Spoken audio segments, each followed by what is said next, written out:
Salve, salve família, aqui quem fala é o Lutz do canal Cortes Podcast e no meu primeiro mês monetizado eu já fiz $3.000 só seguindo o que esse cara fala no curso dele. Então se você quer ganhar dinheiro com internet e YouTube sem nem precisar aparecer, confere o primeiro link na descrição. Vamos falar desse outro livro aqui, O Nome da Morte. Esse aqui é o penúltimo, né?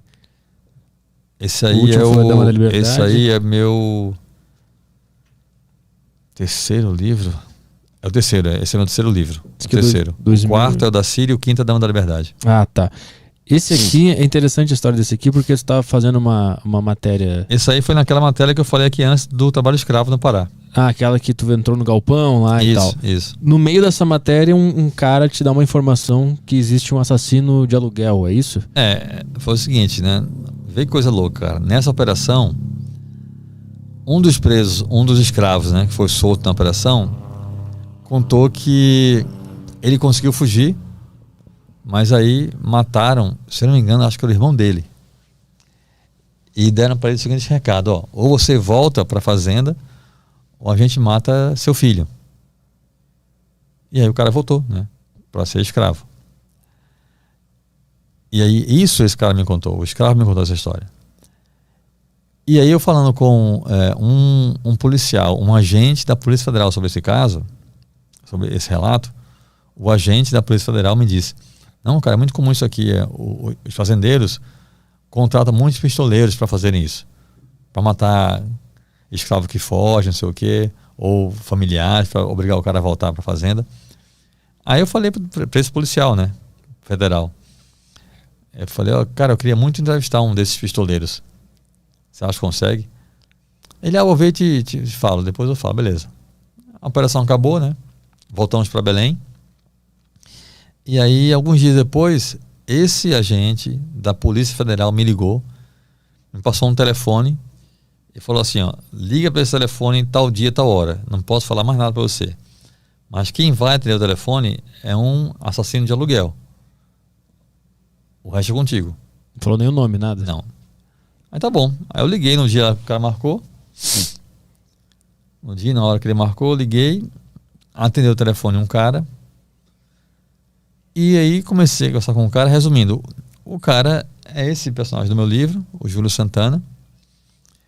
E o louco é que, assim, o telefone que o policial me deu, eu achava que ia ser um telefone de uma delegacia ou de um presídio. Não. Era um telefone público.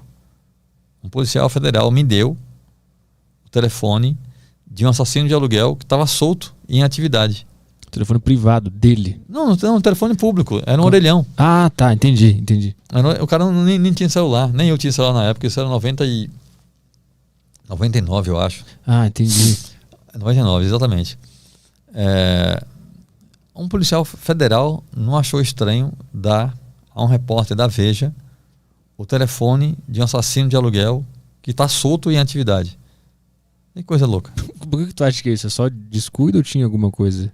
Não, ele deu o telefone, ele não se ligou, ele achou que estava me ajudando tanto que eu não ia denunciá-lo, como de fato eu não fiz. O cara me deu o telefone de uma fonte, eu fui entrevistar o cara. Entendi. Mas é muito louco um policial federal saber por que esse cara, a polícia tem um telefone de um assassino de aluguel. Porque ele fazia muitos serviços sujos para a polícia também, entendeu? Ah, entendi. A polícia que quer queimar arquivo, manda matador, entendeu? Não paga nada. O que ele tem em troca nesses casos é a segurança, né? Tu liga para esse orelhão e o cara atende. Qual é a primeira abordagem? Não, eu falei, oi, tudo bem? Aqui é o Clécio da revista Veja. Esse telefone passaram para falar com você. Oi, não, eu estava aqui te esperando. Então, comecei a conversar com ele. E aí falei, ó, me disseram que você é pistoleiro, né? Trabalha com pistolagem. É verdade. Aqui. E o cara falando muito tranquilamente, entendeu? O problema é que, assim, a ideia nasceu para ser a matéria. Só que ele não me autorizava a colocar o nome real dele na matéria. E eu, como eu falei aqui no começo, eu só trabalho com nomes reais. Só que a história do cara era tão fantástica, a gente foi conversando, ele falando, não sei o quê, que aí a gente marcou de se falar sempre, tal dia, tal hora, ele marcava comigo para eu ligar para ele, né? Sempre nesse telefone público. E eu tinha certeza que uma hora, cedo ou tarde, eu iria convencê-lo a me autorizar a colocar o nome real dele na história, na matéria. Só que o tempo foi passando, eu saí da Veja, fui para outras revistas e tudo mais, e continuei falando com ele, né? E a história do cara só crescia, só melhorava, né? E aí eu já não estava na Veja fazia muito tempo.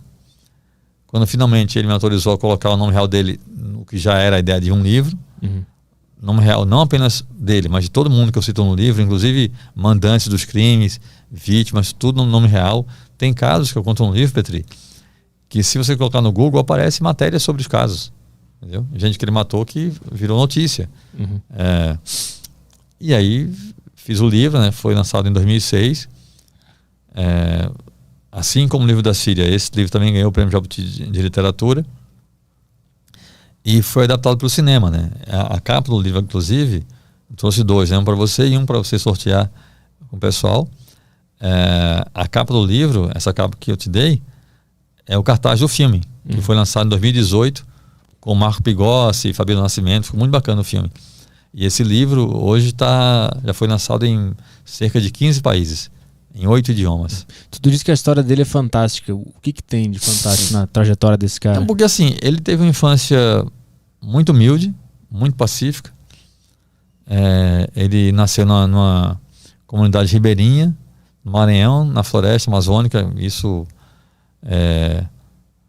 anos 60, final dos anos 50, final dos anos 50. Ele nasceu no final dos anos 50.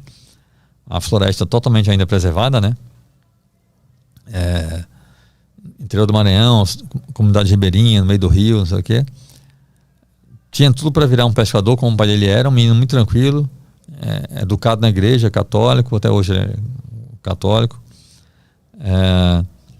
E aí, por causa de um tio que ele tinha, que era pistoleiro, o tio colocou ele nesse caminho da pistolagem.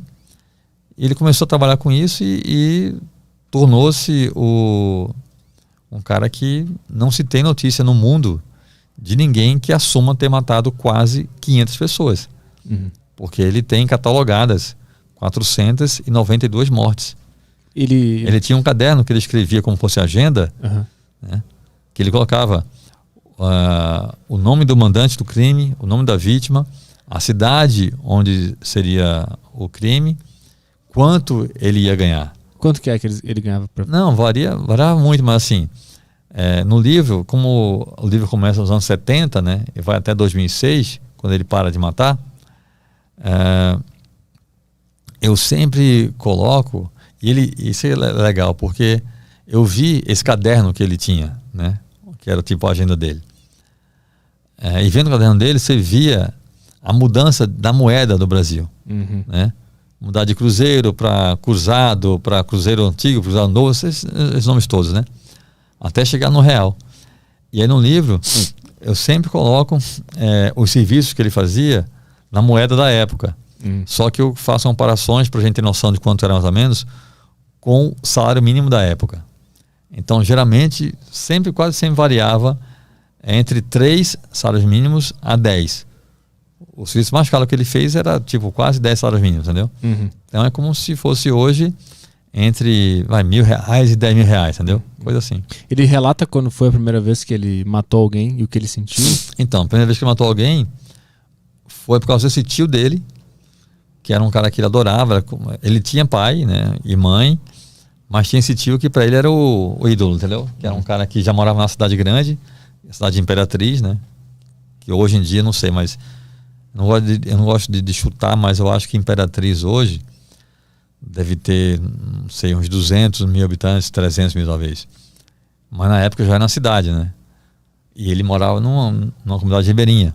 Então o tio ia visitar a família dele, chegava de voadeira. Voadeira é uma canoa de alumínio com motor.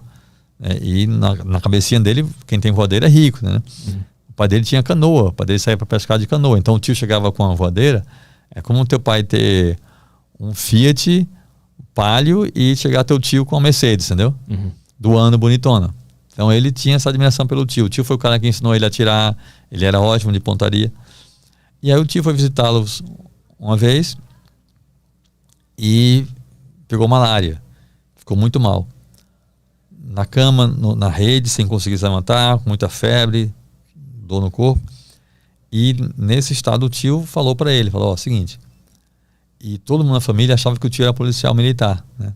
Porque o tio ia lá sempre com o uniforme da polícia militar e tudo mais. E aí o tio falou para ele, tu contar uma coisa que ninguém pode saber.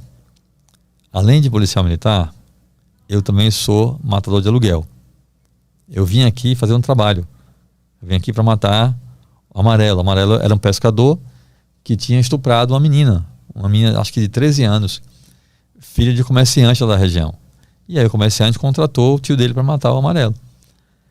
Ele falou isso pro Júlio, ele falou, eu vim aqui para matar o Amarelo, e nesse mundo da pistolagem, eu já recebi o dinheiro. Se não fizer o serviço, quem morre sou eu. Então, assim, o Amarelo tem de morrer amanhã de todo jeito. Eu não tenho condições. Como você é bom de pontaria, eu quero que você faça isso para mim. E aí ele não queria fazer, ele ficou mal, ficou apavorado, mas por amor ao tio foi e fez. Né? Matou o cara, tava pescando na canoa no meio do rio, ele com a espingarda, né? Ele era muito bom de caça, deu tiro, matou o cara e, nossa, cara, voltou para casa correndo na selva, chorando, agoniado, vomitou, teve febre, a mãe dele achou que ele tinha com malária, mas não, era febre emocional, entendeu? O garoto tinha 17 anos, cara. Ele era virgem ainda quando matou a primeira vez. E jurou, e muito medo de ir pro inferno. E o tio dele ensinou para ele que se você rezar 10 Ave Maria e 20 Pai Nosso, Deus perdoa o assassinato. E o tio dele incutiu isso na mente dele. E aí ele, né, matou esse cara e jurou que mais nunca mataria ninguém. Só que o tio acabou, né, colocando o sobrinho nesse caminho, não sei o que, e acabou que ele virou. E na vida inteira só teve essa profissão. Teve um momento em que a mulher dele, com quem ele casou, que não sabia que ele era matador, achava que ele era policial militar, descobriu que ele fazia, que ele era matador. A mulher deixou ele, levou os filhos com ela, ele ficou péssimo, arrasado, não sei o que, arrumou um emprego normal, numa serraria. No filme, inclusive, ele vai trabalhar numa balsa, mas na vida real foi uma serraria. E na serraria, o cara trabalhava. Aí quando ele foi pra serraria, a mulher voltou, né? Não, a mulher ameaçou deixá-lo, acho que ela não chegou a deixá-lo na história real, não lembro agora. É porque no filme a mulher chega a deixar sair de casa. O fato é que ele vai trabalhar na serraria, e aí a mulher fica em casa com os filhos. E aí só que na serraria, cara, ele trabalha 8 horas por dia, né? Vive suado, aquele trabalho pesado, e ganha o mês todo, ganha o que ele ganharia, menos do que ele ganharia num serviço, entendeu? Que ele faz um dia, assim, fazia 2 serviços por mês, às vezes 3, às vezes 1 só, enfim. E aí cai o rendimento dele cai bastante, e a família não consegue mais ter a vida que tinha antes. Nunca teve vida de luxo, nunca teve, mas assim, vivia numa casa decente, com energia elétrica, com TV, não sei o quê, e não conseguia mais pagar as contas na serraria. E aí ele volta a matar gente, e a esposa, mesmo contrariada, mesmo que aceita, entendeu? Porque vê que ou é isso ou é a miséria, entendeu? E ele te relatou que a pessoa começa a ficar mais fria conforme as mortes vão acontecendo, ou ele sempre usava o argumento lá da reza para continuar firme? Então, a vida toda ele rezava. Ele sempre, até porque ele é muito católico, né? Então sempre que matava alguém, ele ficava muito mal. Muito mal, ele sempre rezava. Uma coisa que o tio fez e ele colocou também na própria cabeça, eu tenho muito cuidado, Beatriz, de não colocar o cara como vítima, sabe assim? O sistema, não. Eu acho que não existe isso. Como eu falei aqui no começo, eu vim de origem muito pobre e ralei pra caramba e fiz as coisas direitas, assim. Tinha caminhos mais fáceis, entre aspas, né? Mas, cara, eu não acho que um cara que é criminoso ou traficante é vítima do sistema, não. Eu acho que ele poderia se esforçar e buscar outros caminhos. Poderia... Cara, tem gente que... Não sei como, mas tem gente que consegue viver ganhando salário mínimo, né? É mais fácil você virar um traficante e ganhar muito dinheiro e correr risco de morrer, ser preso, enfim. Mas o fato é que ele poderia ter outra vida, né? Ele pode ter sido vítima no começo, por amor ao tio, fazer uma coisa assim. Ele teve chance de buscar outros caminhos, né? Escolheu esse caminho porque ele quis. Então o que ele conta é que ele pegou muita coisa do tio de colocar na própria cabeça que é um trabalho, entendeu? E você não precisa amar seu trabalho. Você pode ser motorista de ônibus a vida inteira e odiar dirigir ônibus, mas é o que dá o seu ganha-pão. Então, o tio dele falava para ele o seguinte, ó, se eu não matar o fulano, o mandante do crime contrata outro pistoleiro que vai e mata. Então o cara vai morrer do mesmo jeito. Você deixar de fazer um trabalho não vai salvar o cara. Porque o mandante contrata outro e o cara vai e mata. Mas tinha esse aspecto de querer salvar aquela vítima, assim, uma vontade de que aquele cara não morresse? Não, porque até isso faz parte da pistolagem, que é o seguinte: é você não querer saber a vida da vítima. Não saber quem é o cara, não saber por que o cara quer matar o outro. Só que tem uma coisa curiosa que ele fala, eu coloco isso no livro. Os mandantes nem sempre é o mandante que fala com o pistoleiro. Às vezes é um capanga do mandante. Então o mandante ou o capanga sempre fala para o matador porque é que o mandante quer que o outro morra, entendeu? Ah, não, porque ele fez isso, porque brigou, porque roubou o dinheiro do cara, porque pegou a mulher do cara, sabe assim? Porque pegou o dinheiro emprestado e não pagou, um monte de coisa assim. Então ele acabava sempre sabendo o motivo pelo qual ia matar alguém, porque o mandante ou o capanga do mandante sempre falava. E a relação dele com a morte mudou, porque na primeira vez ele saiu correndo, rezou, vomitou, ficou mal. Quando que virou normal pra ele? Ele fala? E como que isso aconteceu na cabeça? Então nunca virou normal pra ele, nunca foi coisa normal. Mas era sempre uma coisa que ele colocava na mente como fosse trabalho. Né? Mas ele sempre ficava mal depois de matar. E tu encontrou com ele pessoalmente, né? Sim. Depois de quantas ligações vocês se encontraram? Depois de 7 anos. Falando no telefone, 7 anos depois vocês se encontraram pessoalmente. Ele concordou que eu fosse encontrar com ele. Aí eu fui para a cidade que ele morava na época, a cidade de Porto Franco, no Maranhão, que é a cidade onde ele nasceu. Passei 3 dias com ele, conheci a mulher, os filhos dele, fui na casa dele. Foi interessante estar com ele, assim. E tu lá vivendo na casa dele, vendo o ser humano, existia uma dúvida na tua cabeça de tipo, como é que esse cara mata pessoas? Então, cara, isso é uma coisa louca na minha mente, assim, quando eu tô trabalhando, cara, meu foco é contar bem a história do cara, entendeu? Eu não faço julgamento de valor, não, nenhum. Eu sempre estou seguindo esse exemplo. Imagina que tem muita gente que pergunta, mas cara, por que você não tentou fazer ele parar de matar, sabe? Por exemplo. Eu falei, cara, minha missão não era essa, minha missão é contar a história do cara. Se eu for entrevistar, vamos supor, um arquiteto. Imagina que eu odeio arquitetura. Vou entrevistar um arquiteto e falar, cara, sai dessa profissão, vai ser médico. Não tem lógica, entendeu? Na cabeça dele era o trabalho dele, era a vida do cara. Minha missão ali não é tentar convencer o cara a ser outra pessoa. Minha missão ali é entender quem é aquele cara e contar a história dele, entendeu? Ele dava a entender em algum momento que ele queria parar de fazer aquilo quanto antes? Não, o que era claro pra mim é que, assim, ele não gostava do que ele fazia. Sim. Ele gostaria de ter outro trabalho, né? Tanto é que ele tentou uma época, mas assim... Sim. Mas ele tava com algum plano assim, eu vou fazer isso aqui até tal ano, vou juntar tanto dinheiro? Quando eu fui encontrar com ele, em 2006, eu consegui convencê-lo a me encontrar pessoalmente, justamente porque ele tinha decidido parar. Ah, entendi. E sair do Maranhão, ia para outro estado. Quando ele me encontrou isso, eu falei, Júlio, agora é a hora da gente se ver, velho. Porque assim, você vai parar de matar, vai morar em outro lugar longe. Você sabe como é que é a polícia nesse negócio. Ninguém vai sair te caçando pelo Brasil. O nome dele são 4 nomes. É Júlio, não sei o que, Santana, não sei das quantas. Aí eu falei, eu coloco só Júlio e Santana só. Mas eu preciso colocar... Ele falou, põe só Júlio então. Eu falei, não, só Júlio, aí também não rola, né? Ao menos deixa eu colocar o Santana. Ou outro nome que ele achou que era menos comum e de fato é menos comum. Aí eu falei, tá, então eu coloco só Júlio Santana, mas eu vou colocar o nome real de todo mundo. Aí ele só pediu para não colocar o nome real, no nome da mulher dele. Não tem nome da mulher dele, é só a mulher. Eu sempre falo dela com a mulher dele. No livro não tem nome da mulher dele. Mas, cara, tem um relato no livro que o mandante do crime era o prefeito da cidade.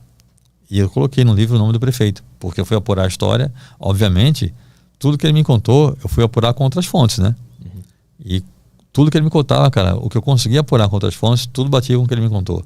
Consegui documento policial, consegui processo judicial de vários casos e coisas que ele me contou, que até enriquecem o relato também no livro. Esse do prefeito era por qual motivo?